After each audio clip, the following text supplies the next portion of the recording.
Okay, so this is page 42 of your packet, and we're just gonna go over these problems. Hopefully you have your protractor out and your pencil out, because you will need these to complete these problems. I'm gonna use a ruler. All right, starting off with number one. So let's start off by labeling, and I can even maybe zoom in just to start. So we have this -5 in the inside. And that is to tell us that there's a horizontal translation.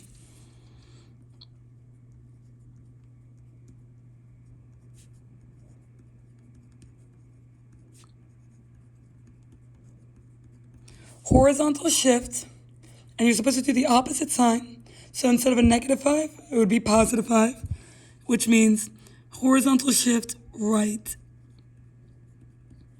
5.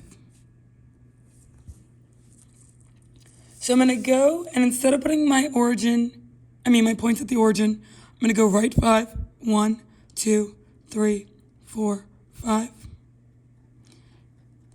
And this is now where my vertex would be. And as I said, the graph looks like a perfect V. It goes up 1 over 1 each time.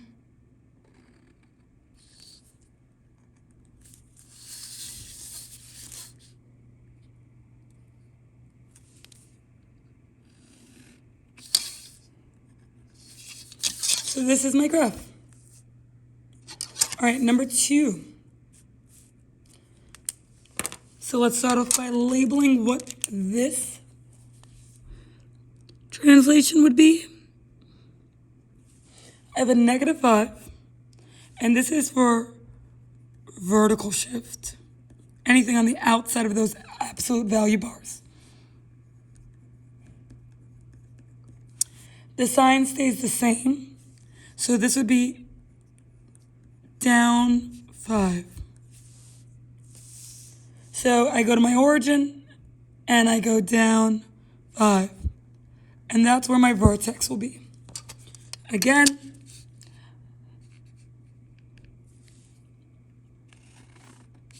a perfect V where it's following an up 1 over 1 slope in both directions.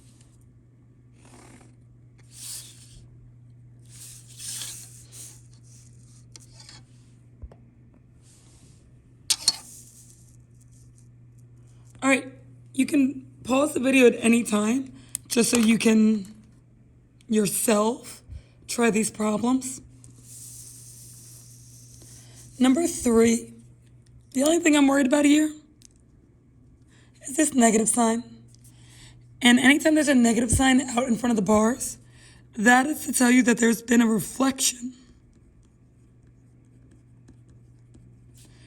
over the x-axis. So it hasn't shifted, right? It doesn't say that it's moved at all. So my point will still start at the origin. But instead of it being an upward facing V, since it's been reflected over the x-axis, it's now going to face down.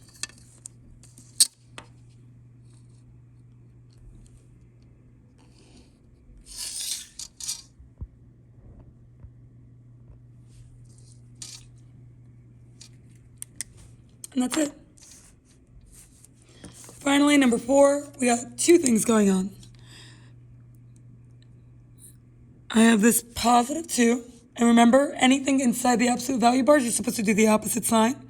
So I have a +2. This is horizontal shift, opposite sign. So instead of in the positive direction, in the negative direction, which is left 2. I also have this +4 on the outside. And this denotes vertical shifts. You keep the same sign, which would mean up 4. So when I'm going to put my vertex, I'm going to go start at the origin. There's a horizontal shift left 2, and then up 4. This is where my origin is. And then from here,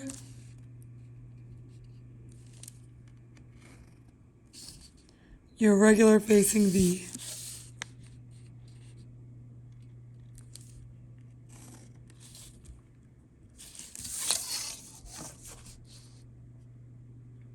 Okay, now let's finally look at page 43. So the directions here are telling you to write an equation that represents the given transformation. G of x is equal to the absolute value of x. So what you're going to do is you're going to start off by writing, you could really write any letter, but for these we're going to write G of x equals. That's always how we're going to start these. All right, there was a vertical translation up 1. So there was no reflection, so I can go ahead and write my absolute value bar. There was a vertical translation, and that happens on the outside of the absolute value bar. So that means the inside is gonna stay the same. So it went up 1,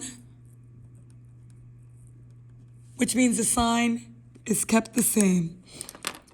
But then let's look at number 6. Again, I'm going to start off by writing G of x equals. It doesn't say anything about a reflection, so I know there will not be a negative sign in front.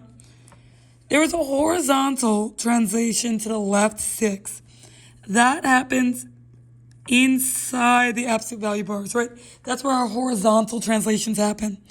So to the left 6 would mean -6, but we know that we're supposed to do the opposite sign inside. So instead of -6, +6. Number 7. G of x is equal to, says nothing about a reflection, so I'm going to just keep my absolute value bar and my x. Horizontal translation to the right 4. Horizontal translations happen inside of the absolute value bars. Right 4 would mean in the positive direction, but you're supposed to use the opposite sign in the absolute value bars. So that's my answer. Number 8, G of x. All right, I don't see anything about a reflection, so there will be no negative sign in front. There was a vertical translation only. That means inside the absolute value bars stay the same. There was a vertical translation down 3, and that's it. Sign stays the same. Number 9, there is a reflection over the x-axis. So the first thing I'm throwing out here is a negative sign, because a negative sign means we're going to end up flipping the function. All right, that seems to be the only difference between this and what's happening. So no plus or minus anything anywhere. This is the full answer. All right, number 10 gets a little bit more difficult. There's a couple things that happened here. So let's start off by writing G of x. All right, I don't see anything about a reflection happening. So I'm going to write my equal sign, my absolute value bar. Inside the absolute value bars is where there's horizontal translations. So if there was a horizontal translation to the left 7, I had to do the opposite sign inside. And that's what that would look like. Then I also have to deal with this vertical translation up 2. For vertical translations, they happen on the outside of the absolute value bars, and it's just +2. That's it. All right, let's look here at number 10. I'm going to start off by writing G of x. I don't see anything about a reflection. So I'm going to go ahead and write that absolute value bar. Inside the parentheses, inside the brackets is where I do my horizontal translations. And I see that there was a translation to the right 8.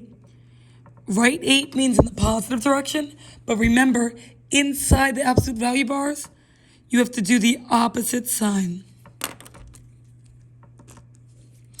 Now let's address this vertical translation down 10. This happens on the outside and the sign stays the same.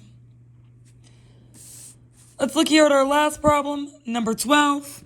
I'm going to start off by writing g of x equals. All right. I see there was a reflection over the x-axis. So there's going to be a negative sign in front.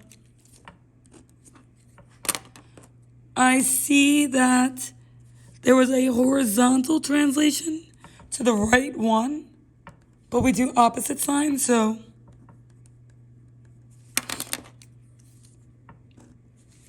and then finally, I see that there was a vertical translation up 9 plus 9. And that is it.